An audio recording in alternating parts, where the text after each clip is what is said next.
All right, we'll go ahead and get started today, October 1st, 2025. If everyone can please stand for the Pledge of Allegiance.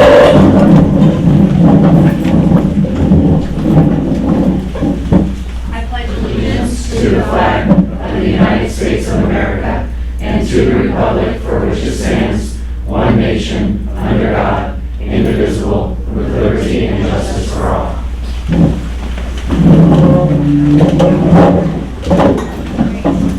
Well, thank you all for joining us in this wonderful new facility, and thank you to Westmark for, I said Westmark, didn't I? Westmec for hosting us. It's beautiful. Excited to be here. All right, 3.1, convene public hearing. Do I have a motion? Be it resolved, the governing board convene a public hearing as recommended. I second. I second. She Oh, seconded. sorry, sir, yes, that's me. Megan, Colson, yes. Landis, yes. Acton, yes. It's a new environment. We're all thrown off, guys. Sorry. It's too many buttons on the wall. President Acton, members of the governing board, Superintendent Islas, the Agua Fria and West Met community. Thank you for the opportunity to be here in this beautiful space. I will entertain any questions. As you know, this is a public hearing. Any questions in regards to the instructional time off? I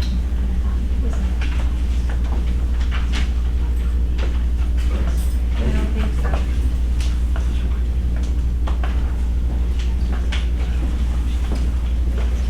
All right, 3.3. Be it resolved, the governing board adjourn the public hearing. Second. So yes. Mayor, yes. Colson, yes. Landis, yes. Acton, yes. 4.1, annual bond and override program updates. Mr. Shepherd, Mr. Huffman, thank you. Good evening, President Acton, members of the board, Superintendent Islas, the Agua Fria community, as well as the Westmec community. We are fortunate again this evening to bring to you an annual presentation on our bond and override spending. I say fortunate because although it is a compliance report, we get a chance to celebrate the support of our community. It's required for any district that is spending bond or override dollars to report out annually. We typically handle this at our October meeting, so once again tonight we're able to share with you.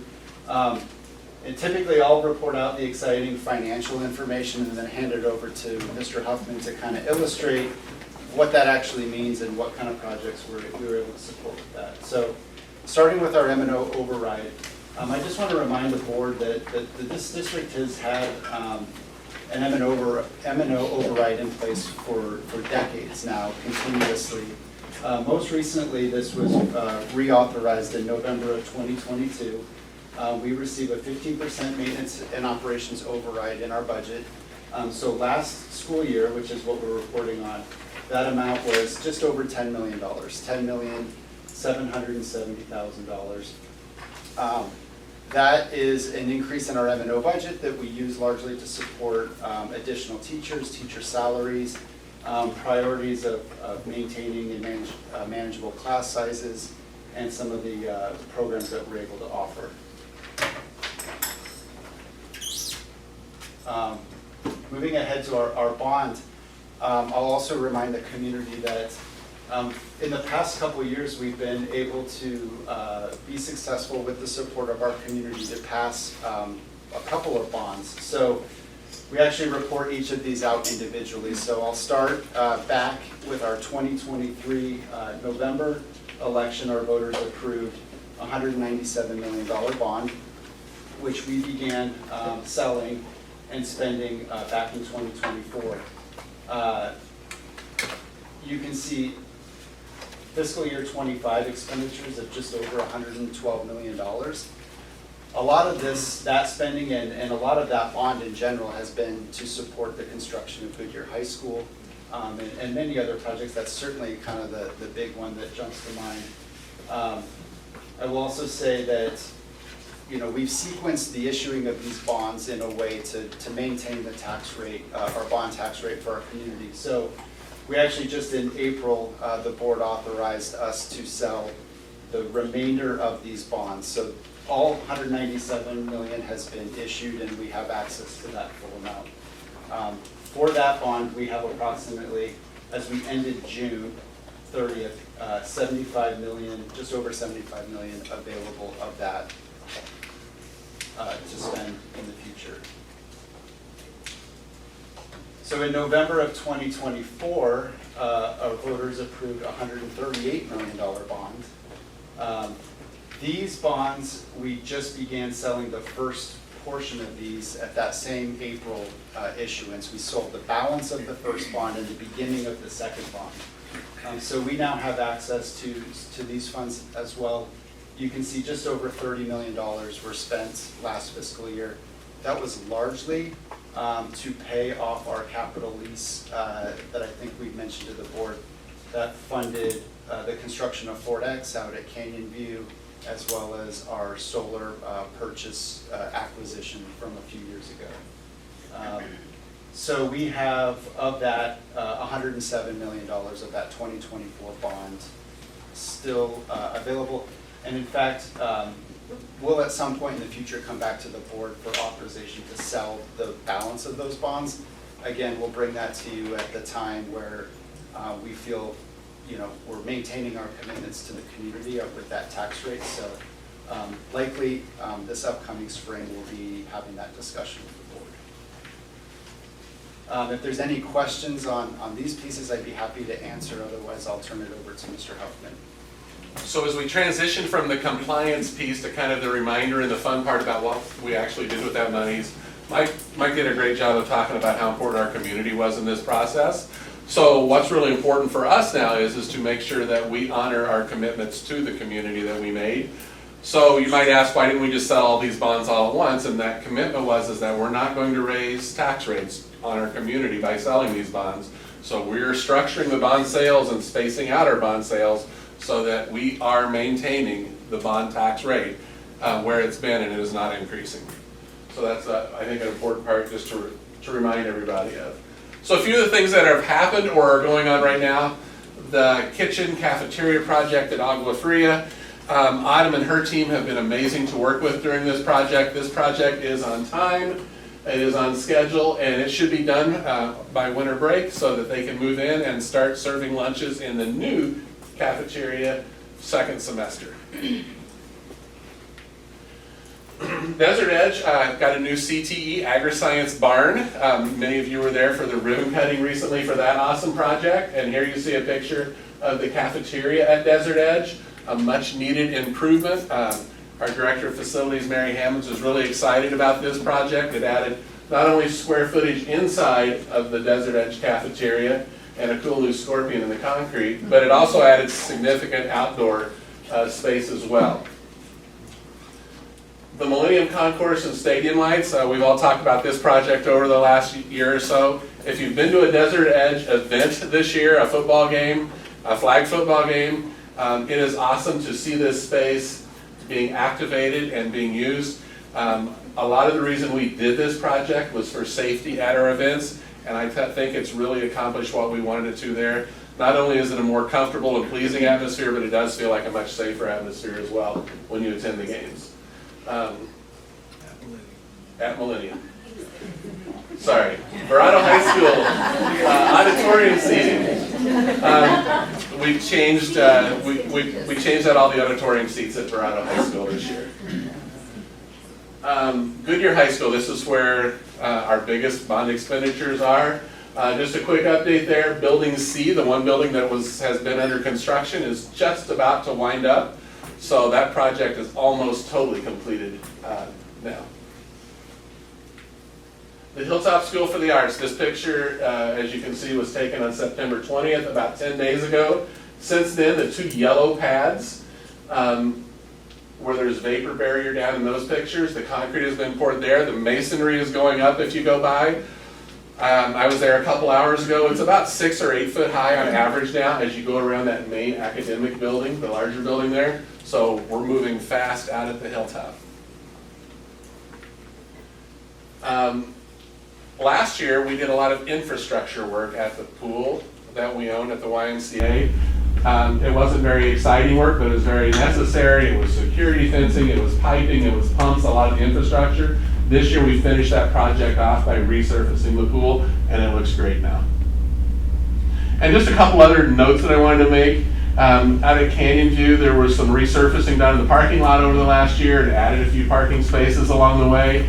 At Verado High School, the cooling towers, I probably shouldn't have thrown that on the list, but I wanted to point out that there's multiple ways to fund these projects. That was the most expensive project that we did at Verado over the past year, but it was actually funded by building renewal grants through the School Facilities Division. So we will always pursue those monies when it's appropriate and we can do that.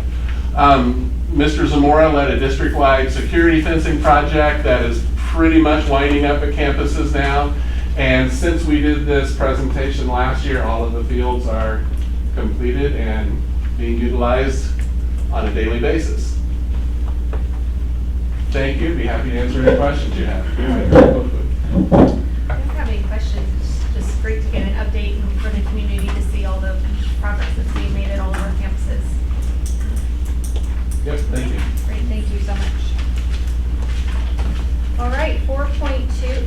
Okay, good. I'm sorry. I didn't want to cut you off. 4.2, our West Met presentation. Is that me? That's you. Come on up. So good evening, President Atkins, school board members, our Superintendent Islas, and it feels kind of weird to have these like formal now. So let's get this started. So I want to spend a little bit of time to give you an update on West Met. Obviously, you're sitting in the new facility, but I also want to give you an update on kind of where we are with some of the other projects that you may not have seen. And we have a bond issue coming up in November that I want to share just a little bit of information in the projects that we're going to build should that pass in November. So a couple things I want to start with. The first thing I always put up on the screen. A couple years ago, we came together and put together the workforce ecosystem in the state of Arizona. We want to make sure people understand that West Met sits in that educational arm of the work that we do with our students. Because our students that leave us, every one of our programs all attached to it have a high value credential. So the students that leave us can go right into that career pathway and be certified to be able to do that. Or they can choose to go to a 2-year or 4-year school, technical school, missions or the military. So I want to make sure everybody knows and understands that we produce anywhere from 1,700 to 1,900 completers every single year through our 4 campuses, and now we have this would be the 5th one. And so we actually add to a great deal of the workforce ecosystem here in Arizona. Bond issue passed in November. Should that be the case, we will more than double our size. Instead of producing 1,800 or 1,900, we go up to around 4,000 students a year. Over the life of paying that bond off, for about 15 years, we would produce about 60,000 students that would be credentialed coming out of our programs over the life of paying that bond off. So it's a great return on investment. So just want to show you where West Met sits in the workforce ecosystem. You may or may not know the vastness of West Met. We cover almost 4,000 square miles in the West Valley. We go as far west as Saddle Mountain, as far south as Gila Bend, as far north as Wickenburg, and as far east as Paradise Valley. And so we actually receive applications every single year from over 130 high schools, including charters, homeschools, online schools, and private schools. And so some districts pick their own students, and sometimes they allow West Met to pick the students based on the rubric score which they get. So it's always a blind process. So we don't know who they are, we don't know where they're coming from, we just don't know who the students are. But we serve a lot of students here in the West Valley. We have 5 campuses that are open now, this being the first one, Career Academy. And I want you to remember this model because the bond issue passes, we're going to build this model 3 more times in 3 more places. So Agua Fria, you're sitting at right now. Central Campus is our original, we call it the OG. It was at Glendale Airport, it's right behind Glendale Airport. Next one up there is Northeast Campus, it's right behind Deer Valley's Airport, 19th and Williams. Next one is our Northwest Campus, you probably passed it, you've been on 16 and Dicer. You turn left back to the west, it's a big orange building, it's around the corner right there. Southeast Campus, you may or may not know where that is, it's at Thomas and 101. It'll be the last large campus that I build at West Met. It's on the northeast corner quadrant of Thomas and 101. It'll be a 30-acre campus, and it's about twice the size of our Southwest Campus. Southwest Campus holds now about 16 programs. That new campus at Thomas and 101, should the bond issue pass in November, will be probably 27, 28 programs in that geographic footprint. It should be nice. Southwest Campus, you may or may not have been on this one, it's at Buckeye. That's in Verado. It's a big orange building. In fact, Luke Air Force Base uses our orange tops to turn the jets around as they turn around and come back into land. So we're a nice little landmark out there. These are our 32 unduplicated programs. We have 8 different pillars and career pathways. And again, as I mentioned before, oftentimes in CTE programs across the country, many of those programs never lead to an actual credential or a license. And every single one of our programs actually lead to a licensure or a certification for our students. And what we try to do is we try to maintain the most up-to-date programs, and we actually have all of our programs have an advisory council that sits with us, and they determine what it is that we're going to be doing about 95% of the time. So they're telling us what we should be doing now, what should we be thinking about in 2 years, 3 years, 5, 4 years down the road. So they drive everything that we do. We're very nimble. We can spin on the dime. So if HVAC went away and we needed something different in this classroom, we could change it quickly. So we're always able to be adaptable to be able to do that. So these are the programs that we have for 25, 26. In our 5 campuses, we serve about 3,200 students, but every single student that sits in the CT program, we support that student. So we support over 49,000 students here in the West Valley. So every high school has multiple CT programs that we support. Current expansion, this is what gives me goosebumps. So I'm going to give you a few little updates. Northeast Campus, 2 years ago, we met with TSMC, Chief Human Resource Officer at that time, Scott Holman. And I said, well, we want to partner with you to develop a semiconductor opportunity for students. But you got to give me one thing. And he said, what's that? I said, you have to give me your technicians off the floor to write the program. And so he did. So we actually wrote our program for the students here in the semiconductor industry with their technicians on our team designing that program. Northeast Campus, this is a brand new facility. This is the rendering of the actual picture. And what's really cool is this is the actual facility itself. That's an actual picture, which is phenomenal. On the right side, you see our advanced manufacturing space. On the left side is our new welding space. You may or may not know this, but our welding is probably our most waitlist program in West Met. We'll have 300 to 500 students on a welding waitlist that will never get into West Met. Very similar to medical assisting, aesthetics, and cosmetology. Automotive tech is now starting to increase up to almost 200 students on the waiting list that will never get into West Met. So we're trying to build as fast as we can to ensure we get over 6,000 applications for West Met every single year. We only have about 1,800 openings. And that's the students that can actually get to our campuses. The closer we get to schools, the more applications we're going to get. The whole philosophy around Superintendent Islas and I was this. If we can get our students, if we get our campus closer to our students, it will eliminate the barrier of transportation for many. Because right now we get no additional funding from the State Department for our transportation. And so the second thing that will do is if we get our programs closer to our campuses, we might be able to offer our services to sophomore students. Right now we only serve juniors and seniors. So for example, on this campus, if the bond issue passes, we're going to put an extra facility just out in this open area right there, and it's all dependent on the parking. And Superintendent Islas and I have talked about adding parking. So I could potentially add 4 new programs here and make it 8 total programs on this campus.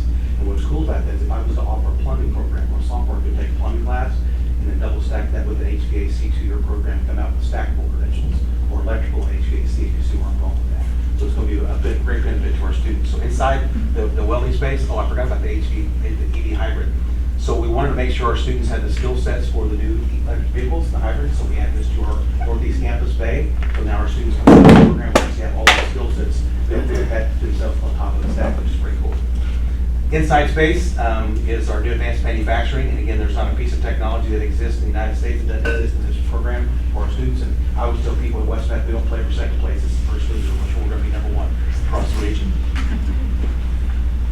Automation robotics is also included. Any student coming out of this program, we're going to train them in 3 different areas for technicians. Number 1 is going to be facilities, maintenance, and equipment. So those 3 areas we'll train for our students. And inside of this facility will be an actual clean room where students will actually buddy suit up. They'll actually learn the techniques and skills inside of the clean room. So it's just like mirroring the environment they're going to be in at TSMC. Brand new welding facility. We have the robotic cutters. We have the laser cutters. We have just almost anything you think of that exists that needs to be in a program that actually exists here. Again, this is going to help us pick up another 100 students in our welding program, which will include the one up at Northeast Campus and the one here. Southwest Campus, you may not have been here. We did not have an IT security lab, so we built a brand new one. Now I think we have probably one of the best in the country.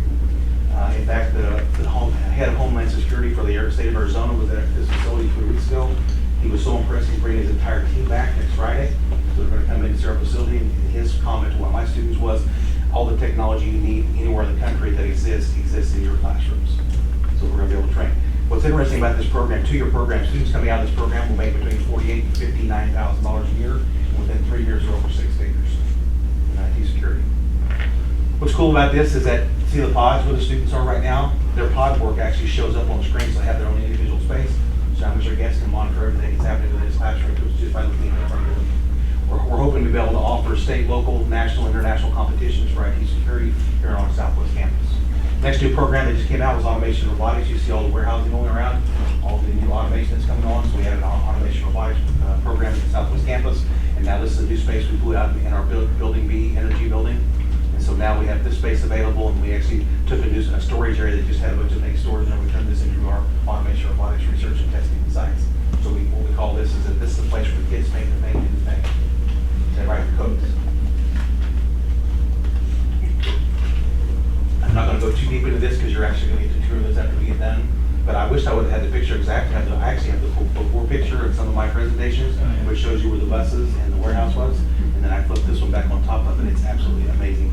And this is probably, of all the projects we've done so far, has been the most talked about project anywhere around. Why? Because it's great for kids. Number one, it's a great location. Number two, number three, it's for the right reasons. Let me go through these slides real quick. You can see we're still doing some housekeeping.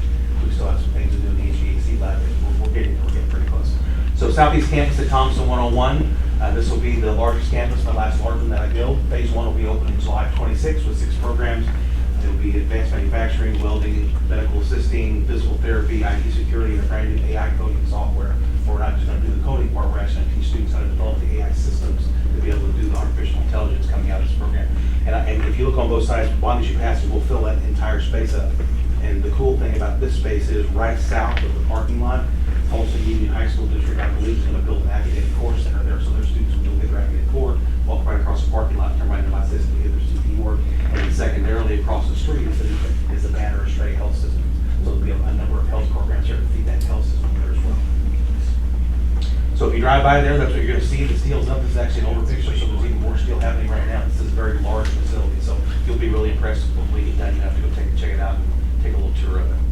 Inside pictures, advanced manufacturing. Again, advanced manufacturing is all done. Kids can take those skill sets anywhere. It doesn't have to be TSMC, it could be any advanced manufacturing environment. And the issue with that is oftentimes kids don't have parents or guardians that have ever stepped foot one day inside of a fab. And so we have to get kids to understand that you don't walk into Walmart and the chairs just end up in a box. Those things get manufactured, they get produced to make that happen. New welding space. So our results. So when I took over in 22, our students that had just finished earned 4,524 credits. I'm sorry, 4,524 credentials. 2 years ago, we put over 7,000 on the board. Then this past year, we put over 9,000 credentials on the board for our students coming out. And keep in mind, as Philip talked about the CCRI points, we give you 20% of those points. So all those scores that we produce out of WestMec actually helps you achieve those A, B, C, D, and F grades through the accountability system. So if you look at that, 94% retention, 94% attendance, 92% ADs, assessment scores. And then when I took over in 22, the cohort that had graduated earned 5,500 college credits. Last year we put 15,499. So again, we're a faster way forward, and everything that we do is a benefit to the students big time. This is just a small sampling of the companies that are actually hiring our students for WestMac. Last year, or this last spring, we had students in 389 companies in work-based learning. If we weren't producing the kind of quality of student that we produce in WestMac, people wouldn't be knocking on our doors. But as we produce the great quality, people are knocking on our doors all the time. And the greatest thing people want is, where's your alumni list? They want to get those students. So now we have a strategic partnership that we're working with our companies. WestMac proposition. So inside of your little goodie bag or your little folder there, we're asking the communities for a $415 million no tax rate increase sponsorship. And to make that very simplistically stated, is if you own a house for $500,000, you pay half of it off. You have $500,000, $250,000 worth of equity. You can get the equity, make the same payment, same thing with WestMac. Our property values have grown, so we have equity up to $415 million. So we're asking folks to just give us the opportunity to keep your tax rate the same and give us the money to be able to build new facilities. It's very easy. I pay $59.90 a year to WestMac for my taxes. Can I say that one more time? $55.90 a year for WestMac taxes. Why? Because we're so large.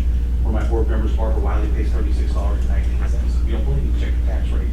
You'll find you pay very little for WestMac because there's so many of us to be able to do that.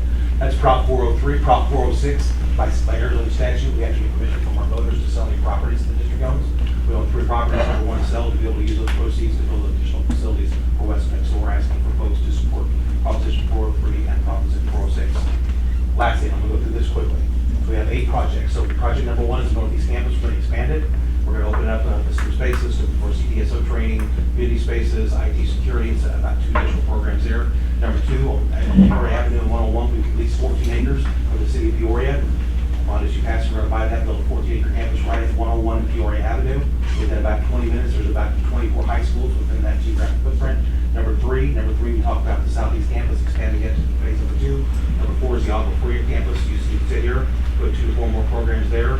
Newest for us is number 5. Number 5 is up in the Natburg area. Natburg built a brand new high school, Mountainside High School, and they own 85 acres there. We're looking to put a career academy right next to their Mountainside High School, along with Community Wickenburg Hospital, which also wants the space there, so we have a trifecta of facilities right there in that same vicinity. Number 6 is the one that people are really excited about. City of Peoria bought 834.5 acres, moved Amcor up to the north of 303, and then opened up the North Estancia area for us. So we're going to sit right across the street from ALA High School, and right behind us is the Honor Health System.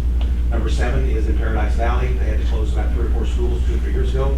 Vista Verde Middle School sits about 32nd and Bell, so we're looking to put a career academy on the 8 acres right behind it. Their Vista Verde Middle School, and within 6 minutes of Vista Verde Middle School stands about 10,000 per Paradise Valley students to be able to feed the system, and therefore could not be more excited. And all they want is the trades.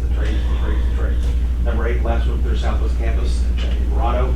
We're looking to buy 12 to 15 acres just to the west of that campus, because the new Abrazo West Level 1 Trauma Center south of 10 of Verrado is up in vertical. We'll feed that system, we'll feed the Banner Health system that'll go in north of 10 Verrado. And that's it. Last thing I'll mention, I don't want to go in, I only get so much time. Last one, if you want to take a snapshot of this picture, the QR code. Westpac wanted to know what economic impact they had in Maricopa County. So we had a national expert come in and do an actual study for us. And that QR code will take you to the actual study, which basically tells you in a nutshell, we have about $100 million economic impact in West County. That's as quick as I can. First of all, I would like to commend you for your ability to speak that quickly. There's so much information. I listen to Audible on 1.5, so I really appreciate this. I do that. But I may have missed one thing. So when you said this is the largest building that I will ever build, because the future is in smaller pieces next closer to the high schools? Yeah, the issue is transportation. So for example, we go in at 6,000 applications. I could probably get 20,000 applications if students do they have the resources to get to my campuses. That's how much interest is out there. So it just can't get to us. In fact, we have partnerships with Agua Fria, Dysart, Buckeye, and maybe Gila Bend, where we pay for part of the driver, their salary, and their benefits. So we pay for half of that, but they just pick up for certain high schools and take them only to one campus. So my issue is that we're trying to provide more equitable access to more students. And so the closer I can get to the high schools, the easier it is for students to at least find some way. It's easier to get 2 or 3 miles than it is to drive 15 or 20. Awesome, great program. Awesome. Questions? Other questions? Thanks for the tour last month. Yes, thank you. And I couldn't say, you know, it's Mark, you've been fantastic for those great ideas. I mean, you and I got together and we talked about a whole different project when we began, and then all of a sudden this spun off what it was. And so Mark had a need, I had a need, we both had solutions. So the city of Avondale has been fantastic. I mean, we could not have asked for a better group to work with. And then I don't know if you've met Mike Johnson. Mike, where are you? Mike Johnson is his campus administrator here, and he's just been a trooper. And so he's leaving after this year. He's going to take over the new Southeast campus when it gets built, and then Tremaine Marshall, who's an assistant campus administrator at Central, will be taking over this campus as well. And so we're excited about this one. We were just talking earlier tonight that we have the HVAC, but we also need technicians in the area of refrigeration. So it's nice to go to the grocery store and pick up something that's been cooled, it's nice and fresh and cool. With our refrigeration techs in this country are almost like kind of needle in a haystack. So we're looking to take this program right here and take it to a 2-year instead of a 1-year program and add the commercial refrigeration to it, because Mike was telling me that he talked to the classroom teacher. He said, how many of us students, if we add refrigeration, will get hired? And he said, every one of them. And so we're going to take this one to a 2-year program, leave the one for Northeast Campus as a 1-year, and then the following year, this will become a 2-year program. Just talked to a gal this morning who works with Google, and they're looking for 1,000 HVAC technicians to help cool their data centers. And folks coming out of this program can write their own tickets. So I couldn't be more excited, more proud to work with Mark and his team. And we just got together and we were able to solve the problem. It's amazing if you can get 2 people in the same room and just say yes. Cut out all the small talk. So we just want to tell you how much we appreciate you very, very much. Could not be more excited. In fact, I've had a couple more cities approach me now. I'm not going to say that they've approached me and said, why don't we have something now? It's gone very, very well. So we think it's going to be great for students. We don't make CTs just for those kids, it's for everybody. Because it just makes a difference for everyone. So Great work. Thank you very much, appreciate it. Thank you so much.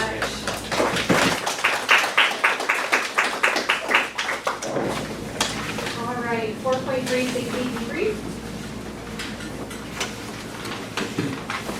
Hello, Mr. Guevara. Hello. Madam President, members of the board, Mr. Islas, thank you for taking the time to learn about our relationship with the West Valley School Safety Preparedness Consortium. We had the honor of hosting them on September 24th. It was one of the largest consortiums held. We actually had to add seats to the boardroom to hold all the people there. One of the things the consortium looks at is best practices, and during this we learned about the SSP grant cycle and opportunities for us to gain grants from the state. We also learned about the legislative updates and changes that are coming to school safety and what is required of our personnel. But one of the things they do, and it's a great thing, is we look at case studies on how to improve what we do as school safety. And during this one, we did the Oxford shooting, and wanted to look at new practices, best practices, and what we can do to keep our kids safer. So with that though, I wanted to talk to you a little bit about our relationships that are going really well with the West Valley and the communities. We had an opportunity to have the Director of Safety from Arizona Department of Education. And one of the things he talked about and expressed was he was very impressed with what Agua Fria and the West Side is doing with collaboration with the West Side schools and municipalities on getting them to all to speak the same language and really be prepared for an emergency if it happened. Today we just did we just had a practice run for reunification, and so I'll invite Tammy Yasuda. And we also have here from the city of Goodyear, with one of those relationships from the consortium, is Brian Woodward from the city of Goodyear for his preparedness. Good evening. This morning, did you get pictures up or no? Okay. All right. So we'll just talk a little bit about the reunification. So some of you, many of you are educators. So we have fire drills every month. We have lockdowns. And we talk about reunification, which is probably one of the most important pieces. We talk about it a lot. So we practiced that today to make sure that if and when that happens, that we look like we know what we're doing. So we worked with Brian. He's the city of Goodyear, the emergency manager. So Mr. Zamora and I have worked with him for several months to put this together. And Robert and Brian, they kind of had their own part, but I did the reunification part after the incident happened. We had members from all of our school sites come to work different roles. Today we had fictional parents and fictional students. We did have some parents, real parents come, and we had some real students. We were able to inject some different scenarios as far as some kids going to the hospital, making sure we accounted for them. Dr. Pearson came to pick up her kid and her kid was not there. So these are real scenarios that could happen and we had to figure out how to work with it. Definitely a learning opportunity for us, and they provided exposure for everybody to know the process, so when it does happen at their school or we have to go off-site, everybody knows what they're doing. So I'm going to let Brian kind of do his talk. Good evening, everybody. Thank you so much for inviting me to speak to you and address you this evening about this morning's exercise. So this morning's exercise was the culmination of about almost 6 months worth of planning. Between myself with the city of Goodyear, Goodyear Fire Department, Goodyear Police Department, and obviously the school and the district. And one of the things I do want to say is that I'm very appreciative from the city's perspective on how proactive this district and your schools are when it comes to student safety and building resiliency at your campuses. And so I just can't stress that enough. Building the partnerships and bringing in outside agencies to come alongside you in order to plan for these exercises, it really goes a long way to make sure that we are prepared in case the bad day ever does happen. So that's all I wanted to add. Any questions? All right, thank you. Thank you. Oh, can I Mr. Zamora, can I ask you a couple questions? Sure. I know, sorry to call you back up. Obviously, safety is number one. Can you tell us about some of the things that are happening in our region where people are coming to our district specifically to find out what So over the past few years, we've had Texas come down, some schools from Texas, New Mexico, California, checking out our projects, looking at how we do dispatch, looking at some of, like you said, our resiliencies and doing, whether it is our plate glassing, we're doing, our weapons detection, fencing. We're doing all the different layers, to take care of our kids and keep them safe. Also, I just want to say thank you for sharing with me about what's coming up here soon about our district receiving an award for the successful work in safety. So thank you, appreciate it. Thank you.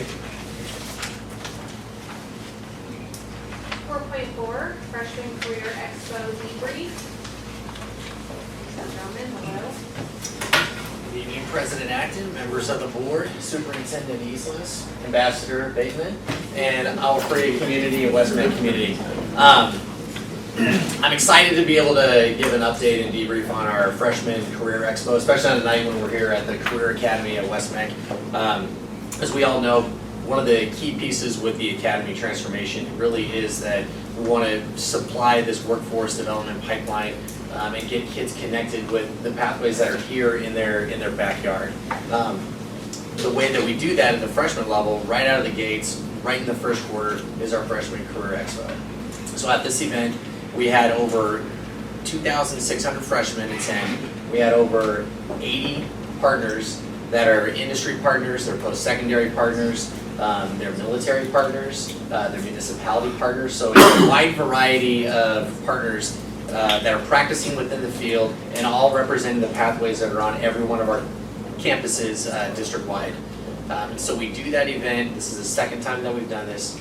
We do a lot of career exploration to front load for our students so that they can kind of get the understanding of what is it that I'm excited about, what do I want to potentially go and see. And then students have a passport and they go around the event, they engage with all of our partners and they learn about the professions, they get to ask questions, and our partners get to engage with our students. And it's a great event. We were very fortunate this year that Phoenix Raceway donated their barn facility at no cost to us. They also helped in terms of staffing the event and helping to get all of our buses and all of our partners parked in the event. But it was a very elite level environment in terms of kids being able to come in and really just see this fantastic experience and connect with partners, and also to really start thinking about what is it that I want to do, because they will in January begin selecting their pathway that they'll study their sophomore year. So we couldn't do it without all of our partners, and again, 80 showed up, but definitely our transportation department really stepped up and comes through with us. So Peggy Overton and Christina Sills coordinating all different types of waves. At any given time, we had at least 25 buses out on the roads transporting school after school of students. But definitely Chantel Carlson at Phoenix Raceway was a great partner to work with because again, we had this fantastic venue, a famous West Valley venue that our students get to visit and be a part of for this great event. Also wanted to highlight that every year our students select a Student's Choice Award. So the most engaging, the most impactful partners that were there. Microsoft was one of our Student Choice Partners of the Year event. Coco Entertainment, so we had a DJ, and the kids loved him, and he was fantastic, and also helped to direct traffic as we were getting kids out, using his equipment, and then Inspirations by Hannah. So 3 different types of industries represented that were able to engage with our kids. But the partners really showed out. Everybody brought equipment, things that kids can put their hands on, they can try on, and actually utilize. So it's a great event that we can't do it without the support of our community partners, all the sites, administration, the academy coaches, but definitely our work-based learning specialist, Marcy Baca, who's our project manager for the event. But basically everybody coming together to put on a great event that kicks off workforce development career exploration for our freshmen. They will get ready in December going into January to visit Grand Canyon University again as part of their college field trip. And our sophomores that are currently in their Pathway Level 1 class, they will start having industry guest speakers coming into their classes. And we're also getting them onto college campuses with a pathway-specific post-secondary visit. So a lot of great things happening, but again, big shout out and thanks to Phoenix Raceway for providing such a fantastic venue for a very great event for all of our students. And when we talk about all of our students, it's all 2,600 of those freshmen on every one of our campuses. And a really fun part about the event was that when Goodyear High School was there, that was their entire campus at the event. So, pretty cool event. But if there are any questions, I'm happy to answer. No questions, just so thankful that an opportunity like this exists. So for them starting at such a young age as freshmen, that their eyes are open to all the possibilities before them. So thank you. Thank you. And it really is powerful for students the minute they step onto our campuses, start thinking, what is it that I want to study? What is it that I want to do when I leave any one of our campuses? And they're starting that the minute they arrive in August. And they haven't even heard about half of these potential opportunities. So it's great. Thank you. Thank you. 4.5, first reading of policy updates recommended by the Trust Model Policy Program.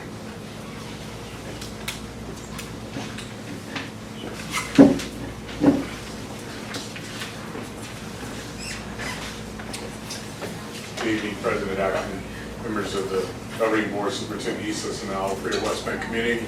I am representing, there are a number of policies up here, some of those are academic. As you know, this is a first reading, so any feedback you may have, we'll collect any of that feedback right now and then bring that back to you in that second reading. Any questions or comments? Given the 72 pages of the policy reading, I know, shocking, I haven't read it yet. So I'm sure I'll have some questions and I'll forward them on when I do. Absolutely. Thank you. Thanks. All right, 5.1. Okay. Request to address the governing board. None. Okay, moving on.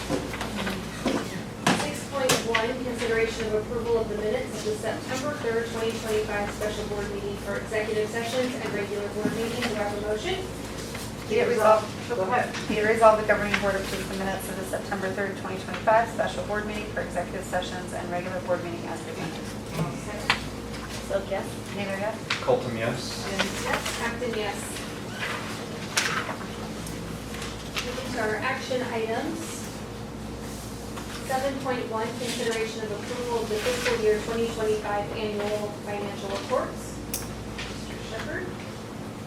Yes, thank you. Good evening again, President Acton, members of the board. So usually when I get up in front of you and my first slide has an Arizona State statute reference on there, you know you're in for a treat. So I want to take a minute to remind the board. The last time I was up and kind of presented on our budget in general, we took a look at the life cycle of our budget. So we end our fiscal year June 30th. And from that point, for the next couple months through July and August, we really are kind of finishing out, paying all of our invoices from the prior year. We're closing out purchase orders until we reach the end of that encumbrance period, which is at the end of August.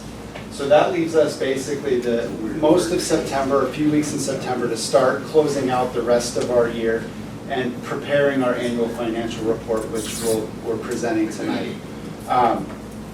The annual financial report is kind of a prescribed format. Every district presents it the same way. These are forms that are provided to us by the Auditor General's office. And it's really kind of a look back on the previous year and how we spent our money. And so I will kind of just share this chart. It was attached to the agenda tonight. This is really just comes off the first page of the AFR.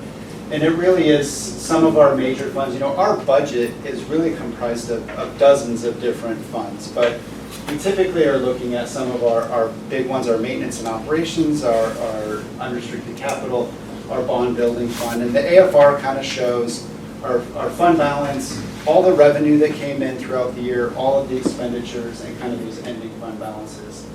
You know, we mentioned earlier this evening when we were looking at the bond and override presentation, we issued $100 million of school improvement bonds last year. So you'll see that reflected as the revenue in that bond category there. But I will share just kind of in a general takeaway is, you know, we are a growing district. We've been a growing district for a long time now, and we continue to grow. So you will see our expenditures reflect that. So our spending is increased. It has increased each year as our district enrollment continues to grow. You know, as you go further into the AFR, you start to see pages that look like this, where really this is, you know, page 2 of the AFR. We'll take that maintenance and operation fund, kind of break it down and what we're spending on salaries, benefits, purchase services, and all that kind of level of detail. But for tonight, I just wanted to put this up on the screen to share. And kind of some of the next steps. So we're required to have our annual financial report approved by our governing board by October 15th. We typically bring it at our October meeting.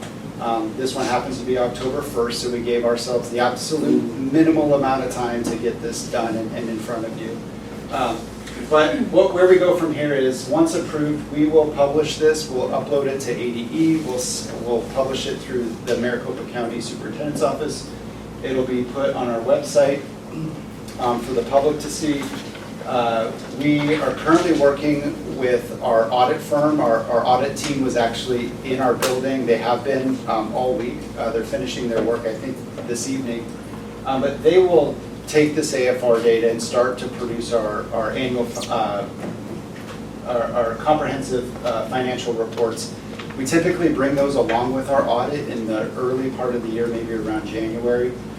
So this AFR really closes out the prior year, kind of puts a bow on it, allows our audit team to start helping us compile our financial statements. And then just quickly looking ahead, since I get a chance to be in front of you, the next kind of step with just budget is we're now in fiscal year 26. We approved the budget in July.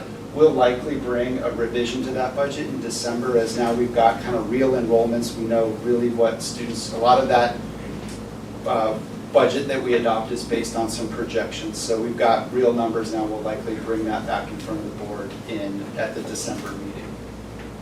And I believe that's all I have this evening. If the board has any questions, I'd be happy to answer. No questions. Why does the font have to be so small on I don't make the forms. Follow the line. No, I agree. There's a lot of detail shared in those 14 pages. Yeah, you need a magnifying glass. I appreciate the detail, so thank you. Of course. Thank you. Be resolved, the governing board approves the fiscal year 2025 annual financial report as presented. Second.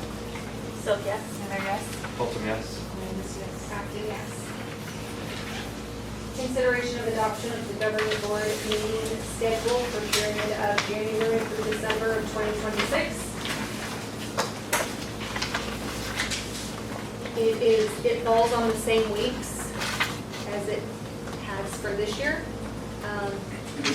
Most of them being the first Wednesday, but taking consideration for January, August, and then some holiday situations. So, does anybody have any objections or comments, or if you wish to make a motion?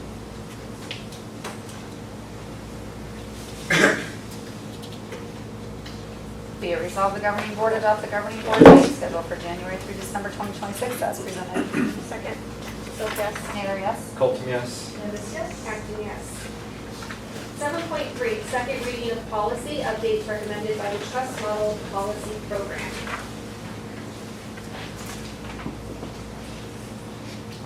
Thank you.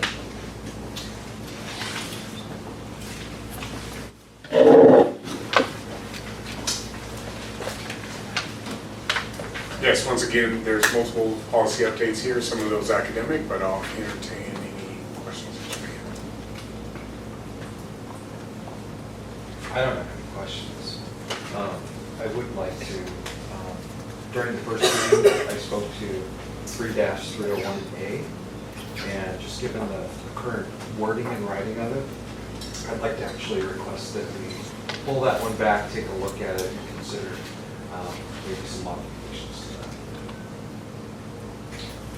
that. And I want to make sure that we're clear that what so we can identify what modifications so that we don't waste anyone's time. Well, the policy is, I think, specific enough for us as a district to have a policy. Every policy does not have to have a procedure. So in this case, I don't think that the procedure per se is necessary because the policy is, I think, specific. I think there are potentially some things that are, might need another look at regarding, there's some language in there that just looks a little rigid, and so I'd like to have us look at it again, so at least we have a policy that maybe isn't as rigid as maybe it should be. So that's what I think is to take a look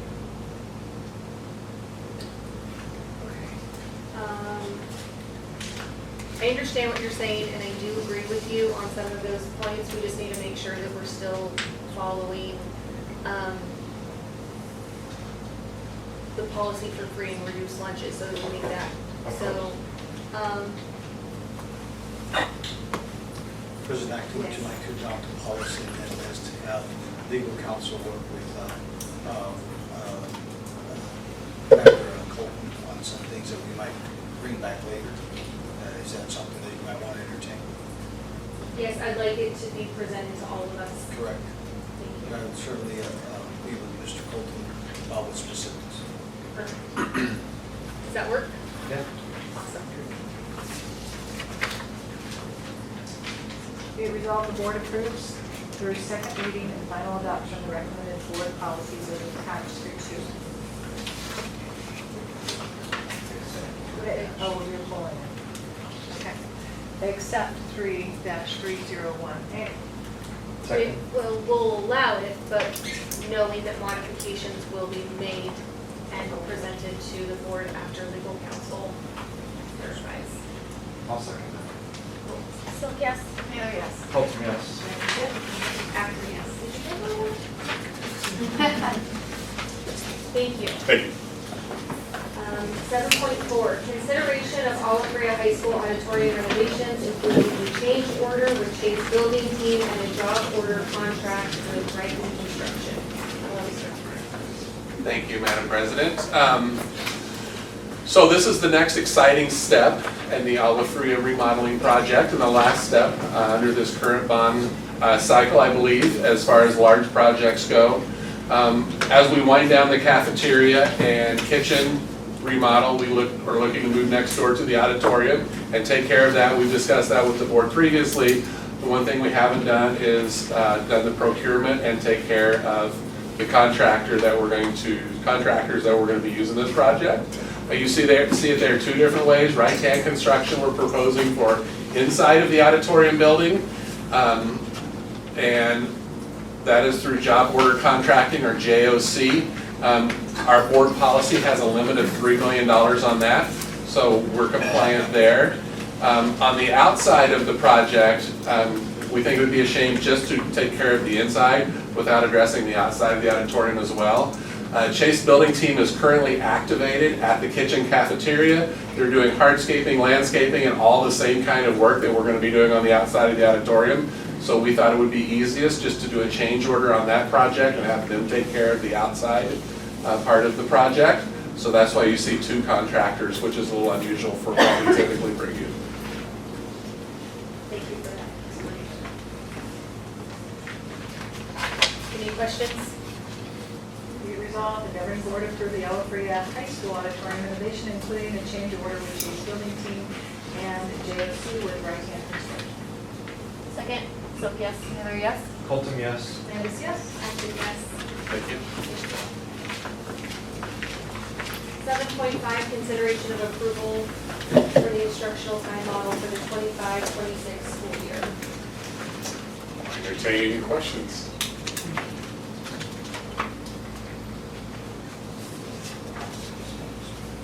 So maybe we should just clarify, right? So the reason that we are doing this is the state requires us to do this Yes, so the state requires us to do the instructional time model. It requires it to be publicly posted and give public comment. That has to be done in 2 consecutive board meetings, and then we have to, the governing board then has to weigh in and vote on the adoption of that instructional time model. The instructional time model in this case is specific to our Agua Fria online programs, which is what we do annually, because we cannot have more than 10% of our instruction that is online. We do not have that, we're not even close to that. This is to provide our students with that opportunity to be online. And then additionally with the before learning and collaboration days that we have, that has to be approved as that is outside of those normal 180 days. Thank you. Be it resolved that the governing board approves the instructional time model as presented. Second? So yes. Miller, yes. Colton, yes. Williams, yes. Acton, yes. Moving on to our consent agenda. Does anyone have anything they wish to discuss, ask questions, or? Be it resolved, the governing board approves the consent agenda as presented. Second. So yes. Miller, yes. Colton, yes. Williams, yes. Acton, yes.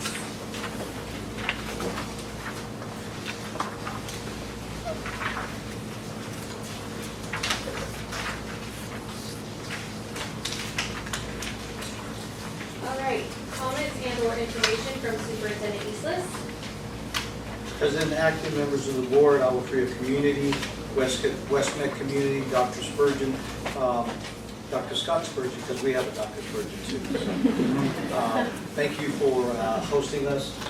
Thank you, Megan Mills, for setting this up for us and making sure that we can come to your space. Both of you, we appreciate the hospitality and that partnership. I want to make an announcement that Gretchen is really proud.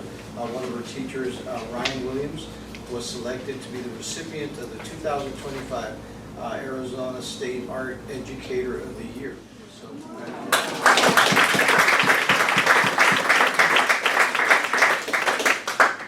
second thing, you heard from Dr. Scott Spurgeon that we have a great partnership with Western. I think one of the things that we had started a long time ago when we formed my executive cabinet was what were we going to do with this property, because we moved our bus barn and our warehouse to another location. And we set out to meet with several people about this particular site. Remember working with my executive cabinet, strategic alliances at the time, and talking to lots of people about the possibilities. And as soon as there was a recommendation to meet with Dr. Scott Spurgeon, he and I came over here and checked this out. And one of the first things I remember about Scott was when he said, Mark, this would be wonderful for your kids. Let's figure this out. We put the right people in the room. Mr. Huffman started negotiating with his team about the sale of this land, approved that sale, and look at us now. We're here in this great facility, our Trades Academy, and so many of our kids are going to be able to take advantage of this, being in this location and some of the conveniences of being on the same campus. And as Dr. Spurgeon said, this will be a model that he wants to replicate in other parts of the valley. But very much appreciative to the governing board for recognizing that vision and for allowing us to make that happen. So thank you very much for that. As you know, safety has always been our #1 priority. I really want to thank Mr. Zamora and Ms. Gressett for all the work they put into that live simulation, what I call it, not live simulation, but almost live simulation. I mean, all the things that we did today to replicate or to model or to go through a dress rehearsal, if you will, of all the things that could happen in one of our emergencies. Everyone that was involved, every person from district office was there at the reunification site. Everyone had a role to play, and we really acted out the entire scene of what could happen. We also had some parents from Millennium High School. Nicole did a wonderful job of organizing her staff, and we did this while the rest of the high school kept learning, kept a normal day as we went through this exercise. But it just goes to show you what our commitment is. We will work with the city of Buckeye as well and the city of Avondale to make sure that we continue this as been directed by the board. So thank you for that. Thank you guys for that. The Freshman Career Expo, Nate, Phillip, that department, Latoya, all of you that work in the academies and what we do with our community. As you know, we've established some great relationships and partnerships with all of our businesses and our municipalities, and that was truly a great event. And one of the things the board has always emphasized for the last few years is working with the community and building those partnerships. And I think those partnerships are all paying off today as some really good things are happening. So all of you that were part of that, good job of creating that opportunity for all of our freshmen. You will see in the next few months, right after the election, I've directed Tom and Mike to go on the Tom and Mike Transparency Tour. So, yeah, I made that up myself. That's going to be where Tom and his team, his financial team, will go out into the community and present information on our finances. We want to make sure that our community recognizes that we want to be transparent. We want to be accountable for every penny that we spend in our school district, and that'll happen throughout the entire school year and into next year. We will probably give you the presentation bulleted facts of what we'll be doing, but if you ever have anyone in the community that would want to speak about our finances and how we will be transparent, you certainly talk to Commissioner Huffman, and he'll gladly go out to any organization or any neighborhood to talk about our finances as we share that with the entire community. And that's all I have for you. Governing board members, summary of events and or direction to the superintendent. We'll start with you, Ms. Silk. Okay. So I feel bad that I always get to start and then I kind of steal the thunder from some of my colleagues. So I'm going to totally keep it super brief. But I would like to say thank you to Westmeck for inviting us here for this meeting today. Once again, I'm still in awe of all your facilities. I already told Megan I want to touch all the switches. So this was a bad place to put me. I did get to attend the West Valley Chamber Gala, but that's all I'm going to say, except that it was really, really nice. It was nice seeing how many people were there, and very good evening. I want to second and third and fourth everything that people said about the Freshman Expo, and to think I almost didn't make it, but the minute I set foot in there, I was completely in awe, and I realized this is just another piece of the puzzle to that pathway program. It's just getting them excited, and the kids were excited. As a matter of fact, I pulled aside, I think, 6 kids and asked them what they thought, and I was like, come on, give it to me straight. Is this like, could you be doing better things with your time, or is this helpful? And every single one of them said that it was helpful, and they enjoyed it. A couple of them were very honest about the little passports, that they were just doing it because they get credit in class. However, they did follow up with, we specifically picked places that we were interested in, so that made it all worth it for me. So absolutely well done. I'm so glad that we offer our kids something like that. And then I just recently got back from the visit to a school in Los Angeles. I believe it was called the Bravo Medical Magnet. There's some more words in there. Again, I don't want to take too much time because I know Eric's definitely going to want to talk about this, but all I have to say is I want one, so I'm very excited. She's making a Christmas list.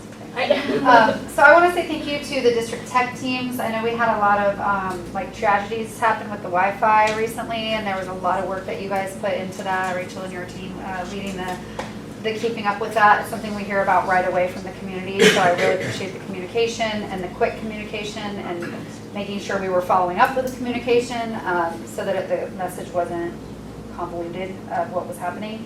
And then Mr. Allen, thank you for the data breakdown today with the ACT, and I'm really excited about watching the needle move with your new team, and really appreciate you laying it all out for us, and excited to see what you guys do with that. And then finally, the West Valley Regional Chamber Annual Awards Gala was an eye-opener, I think.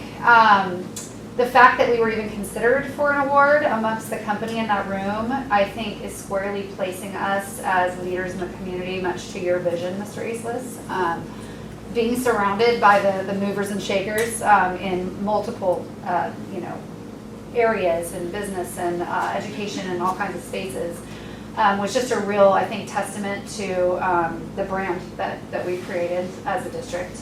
I also loved that President Acton took the trophy and planted it firmly over on the table of the people that are leading that work and making sure that you guys are acknowledged for the fact that you're making those things happen. So thank you for letting me be part of it. It's very, very impressive. Just a couple of things. I was thrilled last week to go to Agua Fria High School. They had put on the CTE event, and thanks to the whole team over there who put that on. It was fun to see throughout the gymnasium, the new gymnasium. We had representatives from all the military branches. They were there providing information. Of course, I got to go by the Coast Guard table because I come from a Coast Guard family. To see every one of our high schools represented with a table of FAFSA information. Starting today, the system shut down FAFSA because everybody was trying to get a head start with it. But to see staff there ready to support students with that FAFSA, or seniors with that, that was amazing. So a great event, a variety of different people that were there, business partners, all such. So that was really a neat event. I also was able to attend the Bravo Medical Academy, and I think one of the things that I was most fascinated with is as we got to go through and look in different settings to see students. One setting that kind of blew me away, and I'm sure I won't be able to explain it very well, but to go into a classroom and to see students who have partnered with USC, the university, and to be working on laboratory work related to combining chemicals to potentially identify if there could be disease-related components, and to see them work in all those specific parts was amazing to me. Not just their lab coats and things, but just to see them working on the detail of working in small spaces and transporting that material. That was just amazing to me. Everywhere else we went, I know there was an anatomy and physiology $100,000 machine in one of the classrooms, and it was fascinating to see how the technology could break down the muscles and the ligaments, all of those components in the human body. We're going to need some more money, Mike. So an amazing experience. I appreciate the invitation to go to see it, and I think about us as a district. If we have an opportunity to open some type of a medical academy type experience, how it would be the first of its kind in this region. So that gets me, and I know the group who attended, excited, but also just to think about how we can serve and support our students is fascinating to me. Oh, last thing. I'd like to welcome our ambassador, AJ Bateman, to kick off the school year and your brand new experience in your role. Mr. Eastless and I were out at Verado for a football game, and he was put to the ultimate test to see if he could kick a field goal before the game, and he put it through the post. It's good, so way to kick off your new game. Thank you.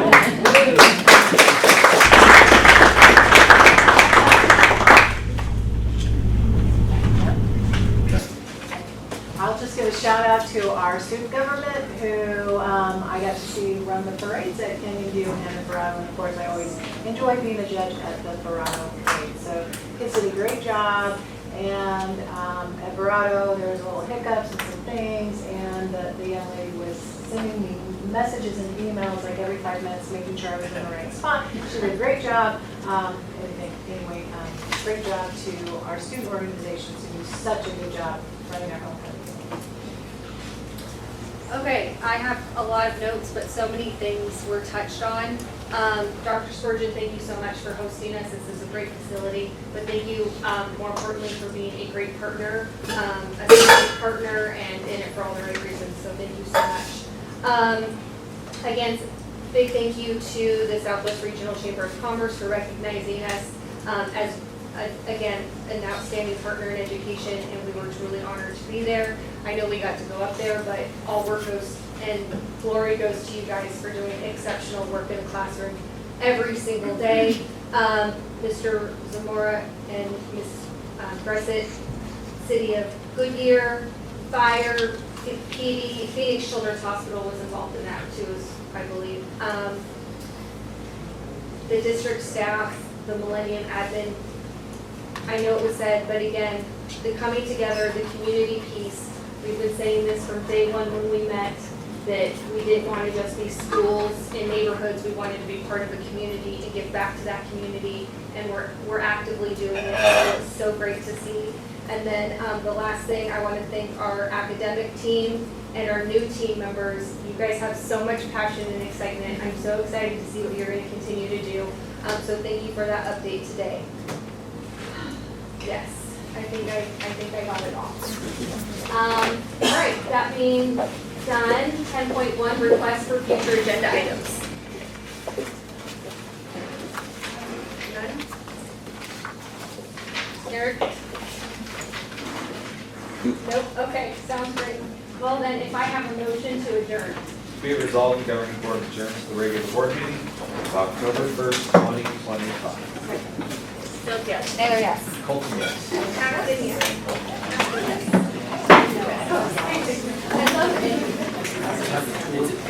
Okay, if anyone would like to stay for a tour. I put another one.